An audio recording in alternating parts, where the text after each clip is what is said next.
Clementine voice, emotional. Winston may have saved Britain, but someone had to save Winston. History remembers the roaring lion, but forgets who tended to his wounds and guided his paws. Welcome to Historical Parallels. I'm your host, Alexandra Bennett. In this episode, you'll discover the extraordinary life of Clementine Churchill, the woman whose political acumen and unwavering support helped shape one of history's most consequential leaders. Our Clementine Churchill documentary explores how this remarkable woman transcended the traditional role of political wife to become Winston's most trusted advisor, confidant, and critic. As we often say, behind every great man is a great woman, and nowhere is this more evident than in the Churchill partnership. Let's begin our journey. To understand Clementine Churchill, we must first understand the woman who emerged from a paradoxical upbringing. Born Clementine Hosier in 1885, she came from aristocratic lineage but experienced financial instability that would have been unthinkable for most in her social circle. Clementine's childhood was marked by the deeply unhappy marriage of her parents. Her mother, Lady Blanche Hosier, had numerous affairs, and there remained speculation too. This day about whether Henry Hosier was actually Clementine's biological father. This tumultuous beginning gave young Clementine a unique perspective that would later prove invaluable. Much like when nations emerge stronger from periods of turmoil, Clementine developed remarkable resilience and an ability to navigate different social worlds with grace. At Berkhamsted School, Clementine found a mentor in Miss Beatrice Harris, who would shape her progressive political views, particularly regarding women's suffrage. This education was remarkably forward-thinking for the time. What's fascinating is how Clementine balanced conventional expectations of womanhood with her progressive ambitions.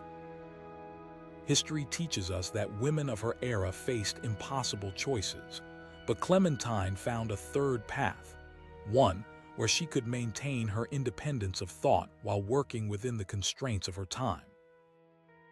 Before we continue with her fateful meeting with Winston, I'm curious, what educational experiences shaped your own political views? Share your thoughts in the comments below.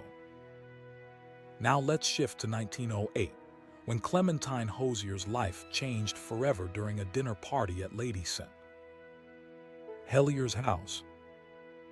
There, she was reintroduced to a rising political star named Winston Churchill.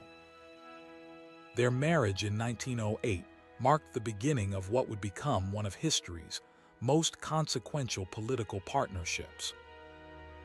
What many don't realize is that Clementine was not merely supportive, she was essential to Winston's success. Clementine quickly established herself as Winston's most trusted advisor. Unlike many political wives of the era who remained decorative figures, she became his surrogate, diplomat, strategist, and representative. Their correspondence reveals the extent to which he valued her political judgment, often above his own instincts. Much like when Franklin and Eleanor Roosevelt formed their political partnership in America, the Churchills created a synergy that transcended traditional marriage. Clementine's liberal political leanings provided crucial balance to Winston's increasingly conservative positions. What would you have done if your spouse held political views opposite to your own? Would you have maintained your convictions as Clementine did, or compromised for harmony? This question faced Clementine throughout their 57-year marriage. Now let's explore how Clementine's contribution to both world wars demonstrates her remarkable capacity for service, often at great personal cost. During the First World War, while Winston was navigating the disastrous Gallipoli campaign, Clementine was running munitions workers' canteens, providing essential support to the war effort on the home front. By the Second World War, her role had evolved significantly. As Winston took the helm of a nation fighting for its survival, Clementine organized Red Cross aid for Russian allies, while simultaneously advising her husband on domestic matters that he often overlooked in his focus on military strategy. What's particularly poignant about Clementine's wartime service is that it came at tremendous personal cost. The Churchill children, particularly Diana, Sarah, and Randolph, often felt neglected as their parents prioritized national service above family life. The most devastating personal tragedy came with the death of their daughter, Marigold, at age 2 from sepsis. This loss created wounds that never fully healed, yet Clementine continued her public service through unimaginable grief. History teaches us that behind public strength often lies private suffering. The Churchill marriage, while marked by deep mutual love and respect, experienced periods of strain under the weight of historical events and personal tragedies. I wonder, how do you balance personal needs with public service? Has there been a time when you've had to sacrifice one for the other? Share your experiences in the comments below. If you're finding this exploration of Clementine Churchill's extraordinary life illuminating, please support the channel by hitting the like button and subscribing. History often overlooks the crucial roles played by women like Clementine, and your engagement helps us continue bringing these stories to light. What other historical figures would you like to see featured in future episodes? Let me know in the comments below. Now let's examine what might be Clementine's most significant contribution, her political acumen, and how it shaped Winston's leadership during critical moments. What's remarkable about their correspondence is how often Winston deferred to Clementine's judgment on political matters. She possessed an intuitive understanding of public sentiment that Winston, with his aristocratic upbringing, sometimes lacked. Perhaps the most telling example comes from February 1940, when Clementine wrote Winston a letter warning him about his manner with subordinates, noting that his abrasive style was creating resentment that could undermine the war effort. This intervention, history suggests, may have been crucial to Winston's effectiveness as a wartime leader. Much like when Abraham Lincoln relied on his cabinet of rivals, Winston benefited enormously from having a trusted critic who could deliver uncomfortable truths. What's particularly fascinating is how Clementine maintained her own political identity throughout their marriage. While Winston drifted from liberal to conservative, Clementine remained committed to progressive causes, particularly women's rights and social welfare.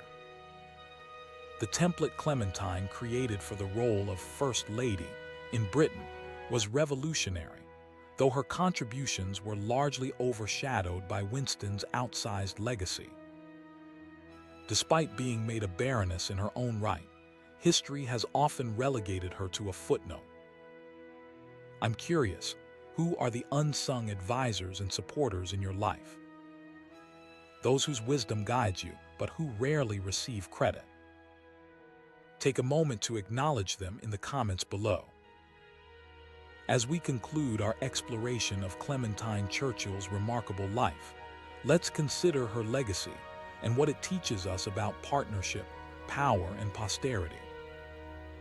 The Churchill marriage lasted 57 years until Winston's death in 1965. Though not always harmonious, their partnership was characterized by profound respect and love, as evidenced by their extensive correspondence. Winston addressed her as "my cat" and signed his letters "your pig," private endearments that humanize these historical giants.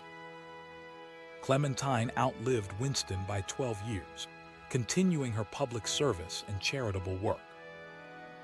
Yet the question that haunts her legacy is not, what did she do for him?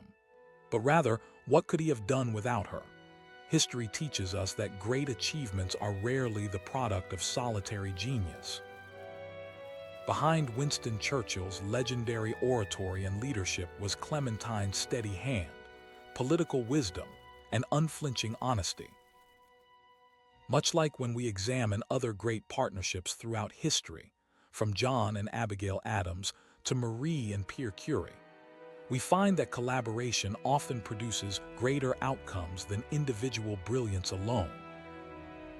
The Churchill partnership offers a template for modern relationships, one based on mutual respect, shared purpose, and the recognition that supporting greatness is itself a form of greatness. What would you like to be remembered for? Would you rather be the figure in the spotlight or the essential support behind the scenes? Share your thoughts in the comments below. As we close this chapter on Clementine Churchill's extraordinary life, I'm reminded that history is full of these hidden figures whose influence shaped the world in ways we're only beginning to understand. If you enjoyed this exploration of Clementine Churchill's remarkable legacy, I invite you to check out our next video in this series, The Churchill Women: How Clementine and Her Daughters Shaped British Politics. There, we'll examine how Clementine's influence extended to the next generation through her daughters Diana, Sarah, and Mary, each of whom navigated political life in their own way. Thank you for joining me on Historical Parallels. I'm Alexandra Bennett, reminding you that history's greatest stories often remain just out of frame. Until next time, keep seeking the full picture. A high-contrast split image showing Winston Churchill giving his famous V for Victory sign on one side, with Clementine Churchill in profile on the other side, slightly shadowed but clearly guiding his raised arm.